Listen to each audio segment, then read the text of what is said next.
نہال ہاشمی صاحب، سر یہ ساری گفتگو آپ نے سنی، عمران خان صاحب نے جو ہے وہ ایک الٹیمیٹ کارڈ جو ہے وہ اب کھیل دیا ہے. آپ لوگ تو اپنی مرضی سے جو ہے لوگوں کو جیلوں میں ڈالنے کی کوشش کر رہے ہیں. عمران خان صاحب یہی کرنا ہے تو پھر میں خود ہی اس کا اعلان کر دیتا ہوں. کارکنوں کی سر ایک بہت بڑی تعداد، سونامی آئے گا پاکستان تحریک انصاف کے کارکنوں کا، جیلیں بھرنا وہ شروع کر دیں گے. آپ کے لیے سر مشکلات اور بڑھ جائیں گی. اور اعجاز الحق صاحب کی گفتگو آپ نے سنی کہ پہلے سب سے پہلے اس کے لیے ایک سازگار ماحول بنایا جاتا ہے. آپ لوگ وہ نہیں کر رہے، آپ اپوزٹ ڈائریکشن میں جا رہے ہیں.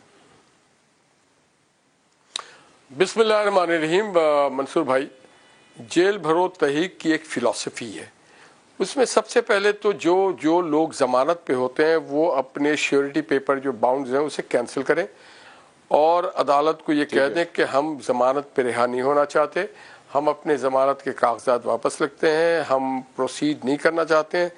ایک تو وہ چیز ہے. دوسرا، جیل بھرو تحریک میں یہ ہوتا ہے کہ بریچ کرتے ہیں جب آپ 147 148 149 اور اسی طرح پھر پولیس لگا دیتی ہے 353 وغیرہ، تو وہ چلے جاتے ہیں ان لافل اسمبلی اور یہ دس دیٹ.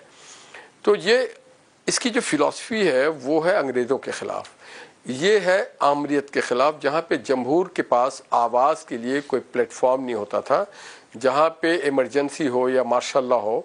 مگر جب جمہوری حکومت ہوتی ہے تو اس کے پاس بہت سارے پلیٹ فارم ہیں، اور یہ آمریت میں بھی یہ پلیٹ فارم کو استعمال کیے گئے اور اس کی قیمت ادا کی صحافیوں نے. سب سے زیادہ جو جمہور کے لوگ پریس کلب میں جاتے تھے، وہاں پہ تقاریر کرتے تھے، سیمینار کرتے تھے، جیل بھرو تحریک کے لیے بھوک ہڑتال کرتے تھے، اور وہاں کے کئی وقتوں میں ان کو اٹھایا جاتا تھا، پریس کے نمائندوں کو بھی اٹھایا جاتا تھا. اس کے بعد دوسرا پلیٹ فارم دیتا ہے وکلا پلیٹ فارم، جو بار ہے وہاں پہ جا کر کے اس دور میں کیا جاتا تھا. سر امپیکٹ بتا دینا، یہ تو آپ ہسٹری میں بتانا شروع ہو گئے نہال صاحب. جی نہیں، اگر کسی کو جیل میں اگر وہ سمجھتے ہیں کہ وہ آسودہ رہیں، وہ ٹھیک رہیں، ان کی سیکیورٹی ٹھیک ہو، تو کوئی کاز تو ہو نا جیل جانے کا. کاز کیا ہے؟ کیا کاز یہ ہے کہ اس ملک کے امن کو ختم کر دیا جائے؟ کاز یہ ہونا چاہیے کہ اس ملک میں امن ہونا چاہیے. اس ملک میں اب دو لوگ ہیں، ایک ہے جو امن کے ساتھ کھڑے ہیں، ایک لوگ ہیں جو بدامنی کے ساتھ ہیں.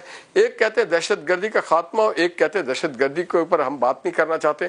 تو یہ تو وہ امریکن جو کولن پاول کی بات ہے. نہال صاحب بڑی معذرت کے ساتھ بڑا سمپلسٹک ویو آپ دے رہے ہیں اس ساری سچویشن کا. سر آپ کے دور کے اندر یہاں پہ صحافیوں کے خلاف جو ہے مقدمے ہوتے ہیں، صحافیوں کو گرفتار کیا جاتا ہے، آپ کے مخالف سیاستدانوں کے خلاف اس طرح مقدمے درج ہوتے ہیں، ان کو گرفتار کیا جاتا ہے. فواد چودھری کے منہ کے اوپر کپڑا ڈالا جاتا ہے، ہاتھ میں ہتھکڑی پہنائی جاتی ہے، ایسا لگتا ہے جیسے انہیں نشان عبرت بنانے کی کوشش کی جا رہی ہے. تو یہ واقعی اعجاز الحق صاحب یہ بات تو صحیح کہہ رہے ہیں کہ آپ لوگ بھی جو ہے وہ اس آگ کو بجھانے میں کوئی کردار ادا نہیں کر رہے. میں آپ کی بات سے ایگری کرتا ہوں. میں نے آپ کے پلیٹ فارم سے پہلے بھی کہا کہ فواد چودھری صاحب کے منہ پہ کپڑا نہیں ڈالنا چاہیے تھا، اور کوئی بھاگ نہیں رہا کہ آپ ہتھکڑی ڈال دیں. کسی کے منہ پہ آپ کپڑا نہ ڈالیں. یہ جو ہماری پولیس یا جو ایڈمنسٹریشن کے لوگ ہوتے ہیں یا جو ہمارے دیگر لوگ جو تفتیش، یہ ان کی خواہشات ہوتی ہے. یہ نظر آتا ہے کہ جمہور اور آئین بہت کمزور اور بے بس نظر آتا ہے، اور جو ہمارے سرکاری اہلکار ہیں وہ زیادہ مضبوط نظر آتے ہیں کہ وہ تصدیق کرتے ہیں. اور ہمیں سوچنا پڑے گا سیاستدانوں کو، ہم نے اگر لا کو بریچ کیا کیونکہ ہم سیویلین ہیں، اگر کوئی آمریت پہ بریچ ہو تو اس کی اتنی پکڑ نہیں ہوتی، مگر ہم جو علم بردار بنتے ہیں، پارلیمنٹین بنتے ہیں، ہمیں بریچ نہیں کرنا چاہیے. آپ ایک کام کریں نہال صاحب، آپ ایک کام کریں، آپ ابھی یہاں پہ اعلان کریں کہ میں بطور مسلم لیگ نون کے رہنما میں یہ اس بات کا مطالبہ کرتا ہوں کہ فواد چودھری کے منہ پہ جس شخص نے بھی کپڑا ڈالا ہے اس کے خلاف جو ہے وہ قانونی کارروائی کا آغاز کیا جائے. میں ابھی ٹکر چلوا دیتا ہوں، نیوز روم ہمارا یہ پروگرام ابھی دیکھ رہے ہیں، ہم ابھی آپ کے نام سے ہیڈ لائن چلاتے ہیں، کریں ڈیمانڈ کریں اس بات کی. وہ حضور، میں آپ فواد چودھری کہہ رہے ہیں، میں کہتا ہوں سیاسی کارکنوں کے ساتھ حد تک عزت رویہ نہیں ہونا چاہیے اور سب کی انکوائری ہونی چاہیے.